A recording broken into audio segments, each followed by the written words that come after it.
Hi guys. Okay, so today we're going to be talking about equivalent ratios.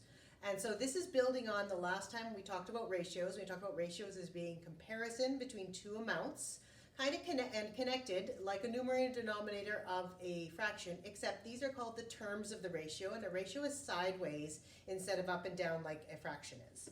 So last time we talked about being the terms of the ratio. There could be two terms, or three terms, or multiple terms, but always two or more. And so today we're talking about an equivalent ratio, meaning that different ratios that show the same comparison. So exactly like a equivalent fraction, where you're just kind of breaking up the parts of the fraction into different amounts, but still showing the same amount, the same value. And so that's the same thing with a ratio, where you're showing the same comparison, just with different ratios. So in this example here, I'm showing you 3 to 6. That's how you read a ratio, side to side, 3 to 6. And then I'm showing you the ratio 1/2, or 1 to 2.